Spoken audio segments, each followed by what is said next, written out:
আসসালামু আলাইকুম, সবাইকে স্বাগতম আজকের ভিডিওতে। আশা করি সবাই খুব ভালো আছো। আমরা যখন ইংরেজিতে কথা বলি বা লিখি তখন একই নাম বারবার ব্যবহার করলে শুনতে কেমন জানি একটু অদ্ভুত লাগে। ঠিক এই সমস্যাটা সমাধান করার জন্য আমাদের আজকের আলোচনার বিষয় প্রনাউন বা সর্বনাম। আজকের ভিডিওটি দেখার পর প্রনাউন নিয়ে তোমাদের মনে কোনো আর কনফিউশন থাকবে না। সো শুরু করা যায়। বন্ধুরা, তোমরা স্ক্রিনে দেখতে পাচ্ছ প্রনাউন মানে হলো a word used instead of a noun. সহজ ভাষায় বাংলা বললে নাউন বা বিশেষের পরিবর্তে আমরা যে শব্দগুলো ব্যবহার করি সেগুলোই হচ্ছে আমাদের প্রনাউন।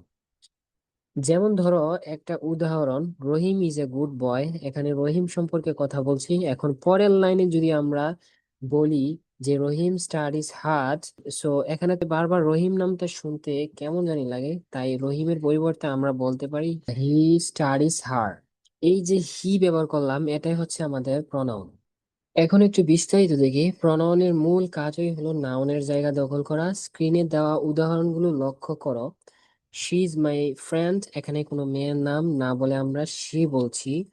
দে আর প্লেয়িং, অনেকজনের নামের বদলে দে ব্যবহার করেছি। আর বিড়াল বা কোনো বস্তুর ক্ষেত্রে আমরা বলছি ইট ইজ আ ক্যাট।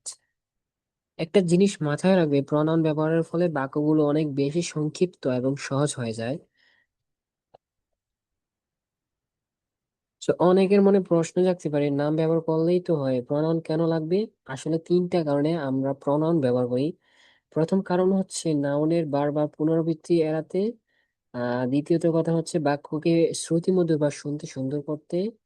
তিন নম্বর হচ্ছে খুব সহজে কথা বলার জন্য। তো স্ক্রিনে এই উদাহরণটা দেখো, ভুলটা হচ্ছে মারিয়া is a singer, Maria sings well. শুনতে কেমন একটা জানি অদ্ভুত লাগছে। সো আমরা যদি বলি মারিয়া is a singer, she sings well, তবে বাক্যটা অনেক বেশি স্মুথ এবং ন্যাচারাল মনে হয়। প্রনাউন কিন্তু অনেক রকমের হয়, তবে আমরা আজকের প্রধান পাঁচটি প্রকার নিয়ে কথা বলবো যেগুলো আমাদের প্রতিদিনের ইংরেজি শিখতে সবচেয়ে বেশি কাজে লাগে। সেগুলো হচ্ছে, এক নম্বর হচ্ছে পার্সোনাল প্রনাউন, দুই নম্বর হচ্ছে পসেসিভ প্রনাউন, তিন নম্বর হচ্ছে রিফ্লেক্সিভ প্রনাউন, চার নম্বর হচ্ছে ডেমনস্ট্রেটিভ প্রনাউন, এবং লাস্টে যেটা আমাদের আছে সেটা হচ্ছে ইন্টারোগেটিভ প্রনাউন।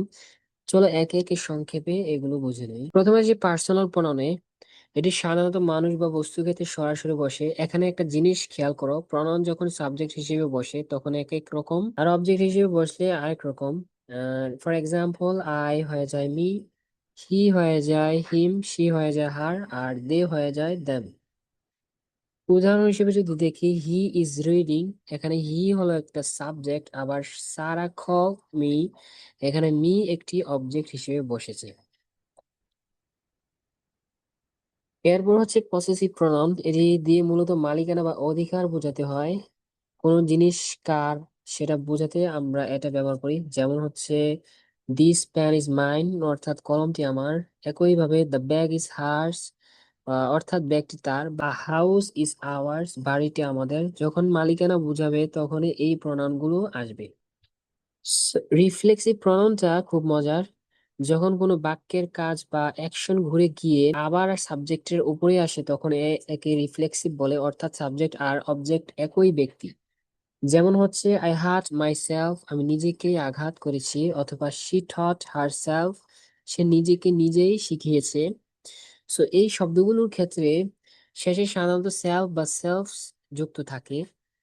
তো 8 নাম্বার যে স্লাইডটা রয়েছে সেখানে হচ্ছে আমরা, এরপর আছে ডেমনস্ট্রেটিভ প্রনাউন। কোনো কিছুকে যখন আমরা আঙ্গুল দিয়ে নির্দিষ্ট করে দেখিয়ে দেই তখন এগুলো ব্যবহার করা হয়। For example, this is my book, অথবা এটি হচ্ছে কাছের ক্ষেত্রে আমরা দিসটা ইউজ করি। That is a tree, so that আমরা ইউজ করি দূরের কোনো কিছুর ক্ষেত্রে। সো এছাড়া দিস দোজ ও এই তালিকায় পড়ে। এন্ড দিস দোজ হচ্ছে আমরা প্লুরালের ক্ষেত্রে ইউজ করি। আর প্রিভিয়াস যে আমরা ওয়ার্ড গুলো পড়েছিলাম দিস এন্ড দ্যাট, এগুলো হচ্ছে আমরা সিঙ্গুলার ক্ষেত্রে ইউজ করি। So, আর ইন্টারোগেটিভ মানেই তো তোমরা জানো, প্রশ্ন করা। কে, কি বা কোনটি, এসব বোঝাতে হু, হোয়াট বা হুইচ ব্যবহার করি আমরা। যেমন হু আর ইউ, এখানে হু একটি প্রনাউন। সো এরপরে যদি স্লাইডে যাই, আজকে ক্লাসে আমরা কি শিখলাম। আমরা জানলাম প্রনাউন কি এবং কেন এটি ব্যবহার করা জরুরি। আমরা প্রনাউনের প্রধান 5টি প্রকারভেদ এবং সেই বাস্তব উদাহরণ দেখলাম। তো আশা করি এখন থেকে তোমরা বাক্য গঠনের সময় খুব সহজে প্রনাউন চিনতে পারবে। আম, যাওয়ার আগে তোমাদের জন্য ছোট্ট একটা কুইজ বা গেম আছে। স্ক্রিনে তোমরা 4টি বাক্য দেখতে পাচ্ছ: রহিম, মেয়েরা, আমরা, বন্ধুরা এবং বিড়াল। এদের নামের পরিবর্তে কোন প্রণাম গুলো বসবে? তো এগুলা হচ্ছে, তোমরা ঝটপট কমেন্ট সেকশনে এই 4টি উত্তর লিখে দাও। আমি প্রত্যেকের কমেন্ট চেক করবো। ভিডিওটি ভালো লাগলে লাইক দিও এবং বন্ধুদের সাথে শেয়ার করতে ভুলো না। দেখা হবে পরবর্তী ভিডিওতে। আল্লাহ হাফেজ।